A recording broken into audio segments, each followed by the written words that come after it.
Want to give a shout out to all of my patrons. Thank you so much for all of the continued support. And I am done. Okay, so I just finished up reading Foundryside, which is book 1 of the Founders trilogy by Robert Jackson Bennett, and I want to give you my unedited thoughts upon finishing this book, which was just right now.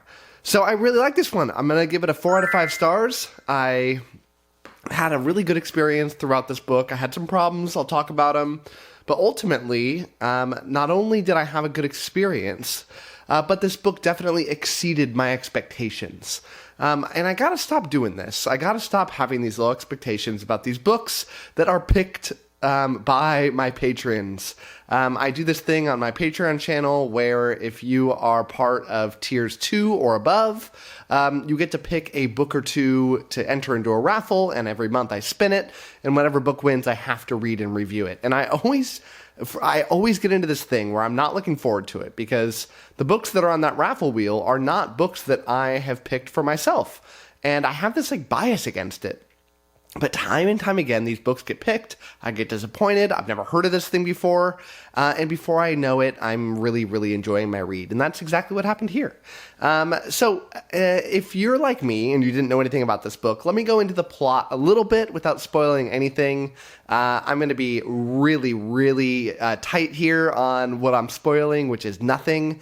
I feel like a lot of people that might do this might kind of spoil it of something big that kind of happens within the first 30 pages, but I find it really fun to go into those things and experience them, so I won't ruin that thing that if I could tell you about it, which I really want to, then I could talk about a lot more in this review. But I'm going to hold out and stay true to the core of the way that I do my reviews. So 𝐒𝐮𝐤 is this really talented thief, and she's got this special power where if she touches something, she understands it completely. And so what I mean by that is, if she touches a wall, she'll know everything about the wall. Including any handholds it might have, any weak points, any secret doors, and this is true for anything. If she touches a lock, she'll kind of know what makes the lock work, how to pick it easier, and these sort of things, as you would imagine, make her really good at sneaking around and stealing stuff. But it's also a curse. Because if she uses the power too much, there's this metal plate in her head, which you'll figure out more about later, that will heat up and be really painful. And so she can get overwhelmed by this ability. So if she touches anything too complex or too big, then it can be really problematic. So she can't swim or bathe even, because the sense of touching water, because there's so much of it, would be overwhelming and really painful. She can't really touch another human being because human beings are too complex, and you can't really understand the nature of individual people. So it's way more of a curse than a blessing, but she does use this blessing for her thief abilities. So at the very start of the book, she is tasked with stealing a really important box that she does not know what's in it, from one of the merchant houses which run the city in this world, which is a very awesome realized world, and I'll talk about that more in a little bit. But it's run by these families that run these foundries that make these magical items. And right away in this book, she gets in this whole huge mess that leads to a ton of people wanting her dead, and her on this mission to take down the power structure in the city. So the plot has a lot of great twists throughout it, way better than I ever would have thought that it would have had. It's this really fun, engaging plot, especially in the first third and the last third. Had a little weak middle section, but that's not the worst thing in the world, but it definitely did lag a little bit in the middle. If I'm going to say that this book is like anything else, I'd say that it really felt like a Brandon Sanderson book for a lot of reasons. And I say this in the kindest way possible. The magic system was extremely well realized. You just get sucked up into it. The plot is engaging and fun. The author, lays the foundation for things at the beginning, which kind of change over time in true Sanderson form. And it ends up in this huge climax towards the end that you can't really put it down because it's so fun. So yeah, really reminded me of that. And speaking of reminding me of Sanderson, let's talk a little bit about the magic system. So scriving is what they do for magic in this book. And it's what these merchant houses are constantly building. So they can etch these special words that are really hard to figure out what they are into an item, and it convinces the item that it is something else. So this is very similar, eerily similar to the magic system in The Emperor's Soul, which is a shorter story, maybe a novella, but it might be a short story by Brandon Sanderson. And in that, it's extremely similar, almost like overly borrowed. But I find this one to be more engaging than The Emperor's Soul. And I liked The Emperor's Soul. But to give you an example of what this might mean is, you'll have these cards that move in this world. And this is kind of like this medieval type setting, like most fantasy books kind of are, with this magic to it. So you'll have these cards that work because they'll convince the wheels that they're constantly facing downhill. So the wheels will constantly stay in motion. And when they want the car to stop, they'll I don't know how they do it, but they'll like flip a switch, and then now it's at a rest. They'll have like a sword or something where they'll convince it that it is free falling from a mountain, which makes them able to hit something like incredibly fast. And there's lots of fun and genius ways that this author, Robert Jackson Bennett, utilizes this magic system in ways that I would not have imagined. I mean, there's people that kind of almost like fly in this book because what they're essentially doing is they're having these things that they wear convince them that they are like attracted to gravity that's way bigger than it is. It'll convince it that the wall over there has more gravity pull than the earth does. And so they're able to like shift over to that. Really fun stuff like that. And it felt very Brandon Sanderson-esque in a very good way. The characters here. The main character here, Sanchia, or however you say it, she's great. She felt very well realized. You see that character growth that I really want to see in a character as they grow throughout the book. And it seems clear that her character growth is not done. A very complex character that you feel their emotions, and I really like them a lot. Now, the other characters are well written, but there's this problem with them, and I don't really know how to say it, but it's almost like they're all similar. They're too similar to each other. It's like Robert Jackson Bennett writes this one character and says, all right, I'm going to write all the characters kind of in the same vein. Not so much their stories and their plots, but the way that he describes them.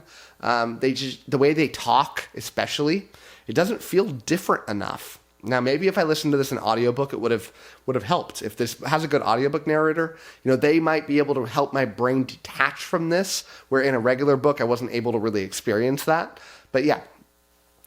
It's just the slang they use, the way that they talk, the way they do these mannerisms just felt really samey. But still, I would say overall the character writing was good.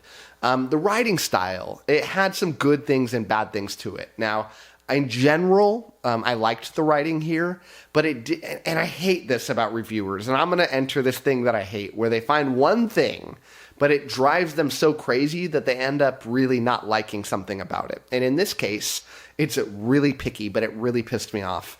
And it's this use of overly dramatic breaks and pauses. So in a lot of fantasy books, what you'll see is this character will have this major event happen.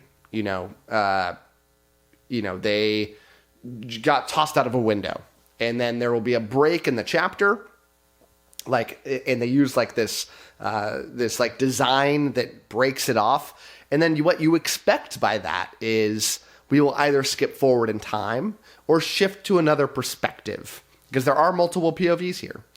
But no, what Robert Jackson Bennett does is he writes like this dramatic line, about something that happened to a character, break, and then the first sentence after the break will be just like the next sentence.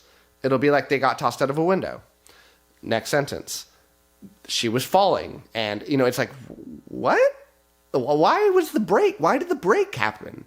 And it's constant, every single chapter, multiple times. I mean, in this book, honestly, there's like 100 breaks, and all of them do this really ridiculous thing where, again, on audiobook, I don't think anybody would have realized that this happened. So assuming this is a good audiobook narrator, this would be a great book to listen to audiobooks. Not too complicated. It would solve some of the writing problems that I have with this. But ultimately, yeah, it's hard to look past when you're reading, and it really doesn't make sense. It's almost like the author was trying to be too cool, and I hate when authors do that. Don't try to be cooler than you are. Don't try to invent some new thing that doesn't exist. It's not working for you, Robert Jackson Bennett. Get over it. So the world here, the world building was great. Everything takes place in the same city. There is a little bit of flashback type stuff, extremely minor, like not even a full chapter worth. But everything really takes place in this one area. And, I've never been the hugest fan of like an urban fantasy, which is very much what this is, but it was great. I'm lost in the world. I'm not going to be able to forget about it. The magic system that was pulled into it really gave that world a very unique feel to it. I really felt like I was living there with these main characters. And so, yeah, the world building was fantastic. So overall, I did have these minor problems with it. And even if those problems were there, I don't know that I would have given this book a 5 out of 5 on plot alone. Well, and so I said really nice things about the plot. But for me, like, I want the story to be bigger.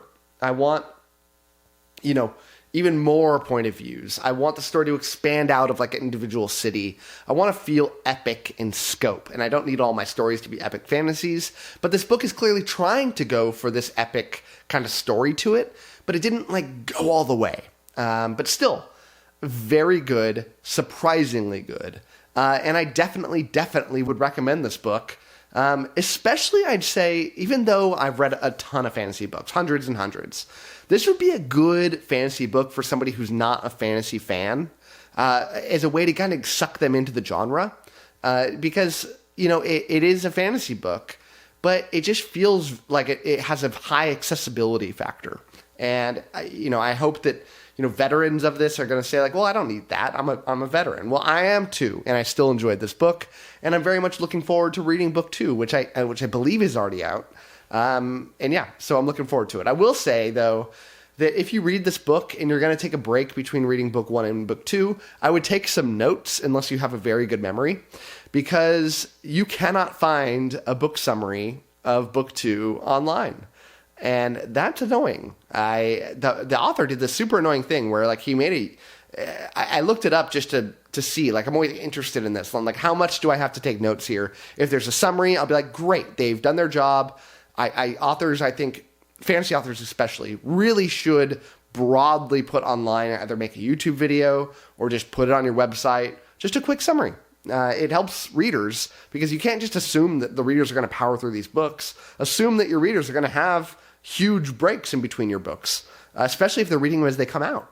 And this author like made this video, which is super obnoxious, where he said, here's a summary of book 1. And it was just totally like a meme. Like he described something totally different and he thought he was like super funny and he wasn't.